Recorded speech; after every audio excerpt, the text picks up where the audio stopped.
Oh, yeah. Okay. That tastes good.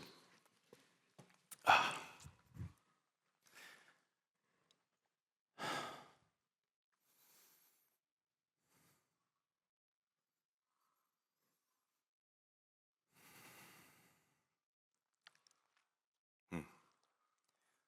So, I have 3 questions I'd love to ask you all. If you can, just take a moment to answer them in your head. You don't have to say it out loud. And the first question we have is, what's your name? Okay. The second question, how are you? And finally, the third question, what is your biggest regret in life? Okay, maybe that was a bit too deep. Let's okay. Let's rewind, and this time I'm gonna answer it together with you. Yeah. So, what's your name? My name is Tristan. It's great to meet you all. And the second question, how are you? Honestly, a bit nervous up here, but I'm incredibly grateful to have this opportunity to speak to all of you. And for the final question, what is your biggest regret in life? I would say, yeah, okay. We're gonna get back to that picture in just a second. Before we move on, let's maybe think a bit about what just happened. So 3 questions. The first one was, what's your name? Felt quite easy. The second, how are you? Also, okay.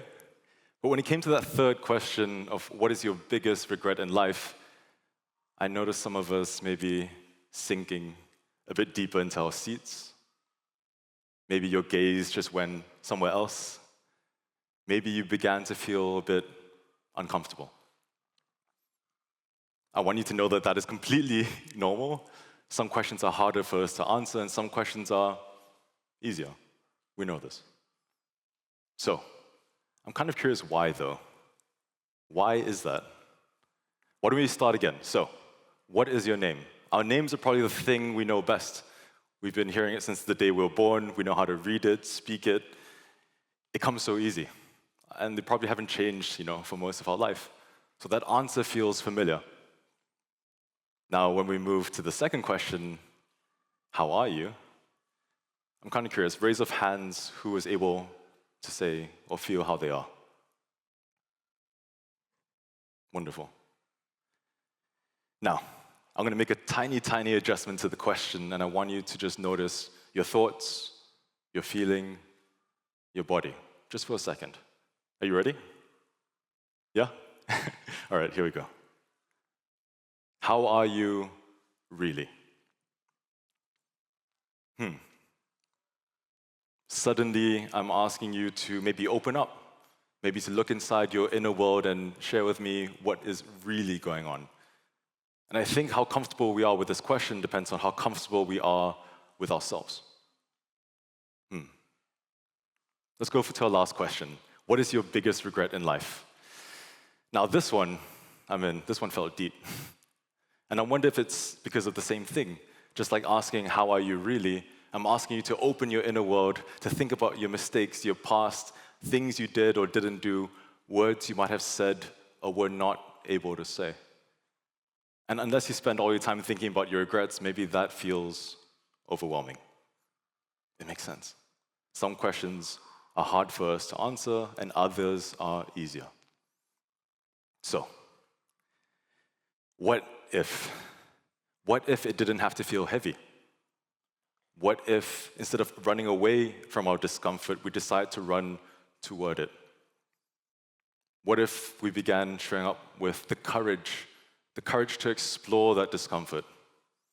What if we showed up with the curiosity to just see what was going on? And what if we showed up with the compassion just to accept what we found? I spent the last few years of my life trying to answer these questions. And I'm here today to share a bit about what I've learned. I'm still on my journey, but I'm really grateful to have this chance. So, let's come back to this picture. Yeah. So believe it or not, my biggest regret in life isn't that at some point I decided this was the look for me. That actually, it wasn't that. I would say my biggest regret in life is that I have spent most of it running away from myself. Underneath my smile, I've been pretty afraid of tough questions because they made me feel uncomfortable.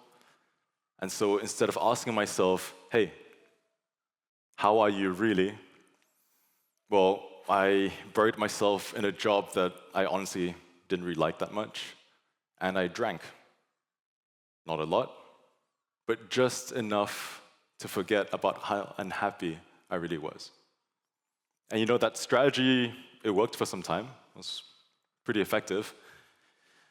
But soon, the dye in my hair began to fade. And well, I kind of grew tired of finding new ways to numb my pain.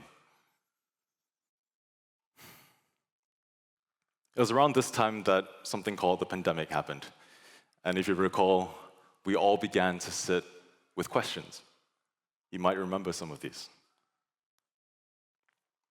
How long is this going to last? Have you been tested?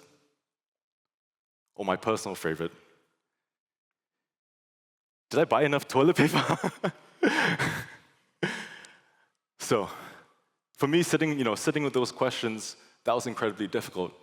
And once I started doing that, I found myself sinking just slightly deeper into my seat, my mind, again, wanting to just run away, and discomfort all over my body. But at that point, I knew I had a choice to make. Either I continued running away, or I tried something new. At that point, I decided, well, what if I could show up with courage? As I began running into my discomfort toward it, I began to realize that maybe courage is not about only how bravely we can explore the world outside of us, whether we can change jobs, whether we can move to a new country, but maybe courage is also about how bravely we can explore the world inside of us, whether we can welcome difficult questions into our lives. And as I began to open the door into my inner world, well, I found different exhibitions going on. An exhibition of my past, my present, and my future. An exhibition of my past, that one was filled with paintings.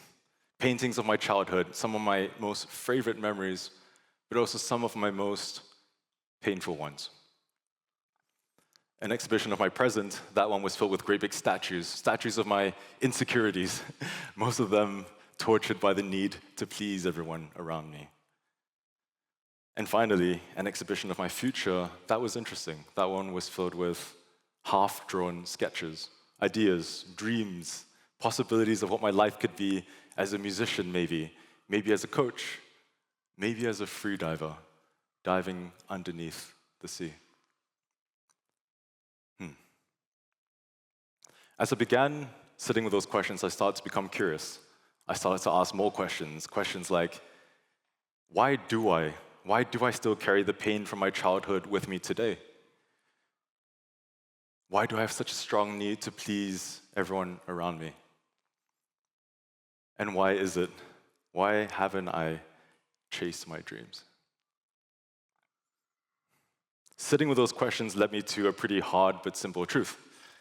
And the truth was, I was afraid. I was afraid to ask for help. I was too afraid of the rejection of those around me. And I was too afraid to chase my dreams in case I failed. But with the help of my friends, my family, and my therapist, well, I began to heal the wounds from my past. I began to cultivate a sense of self-worth, and I also began to start exploring all the things I've been wanting to do. By leaning into my curiosity, I was also faced with parts of myself I would rather forget about. But at that point, I had a choice to make. Either I decided to go back to doing things the way they were, or I learned how to accept who I am.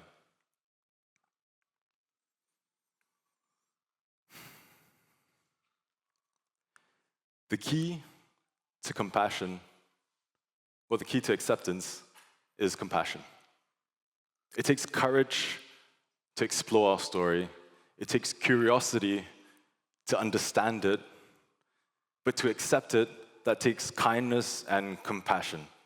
Compassion for who we are today, but also who we were yesterday. When I look at this photo of myself, I'm reminded of a time where I really struggled. Things were rough.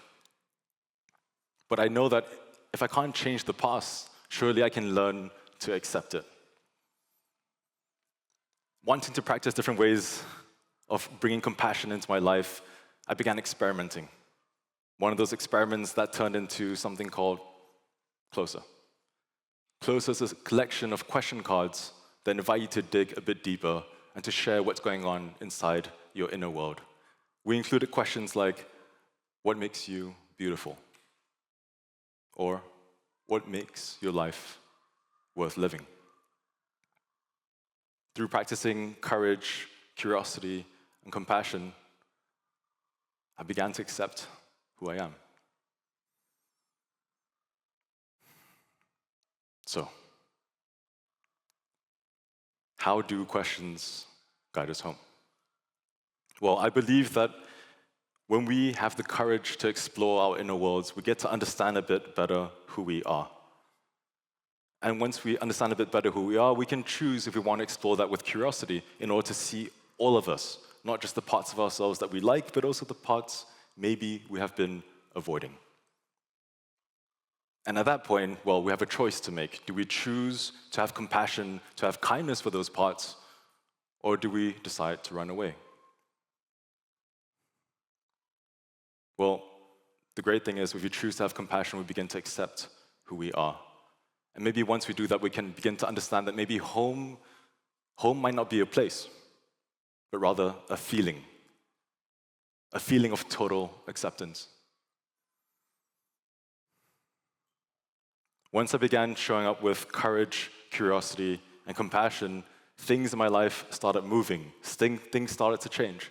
Those half-drawn sketches I always had in my mind, they started growing into possibilities, something a bit more tangible. I found myself, as a musician, practicing.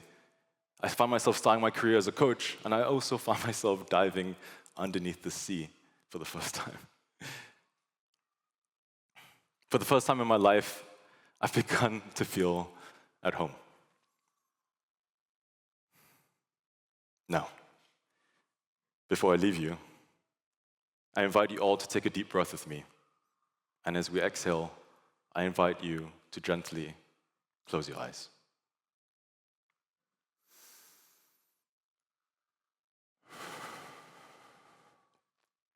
Now, with your eyes closed, I invite you again to think of the question, what is your biggest regret in life? But this time, try to have the courage to just sit with your discomfort a little longer. Try to be curious about where that discomfort might be coming from. And if you can, try to have the compassion to accept whatever answers you find. Good luck on your journey, and thank you for being part of mine.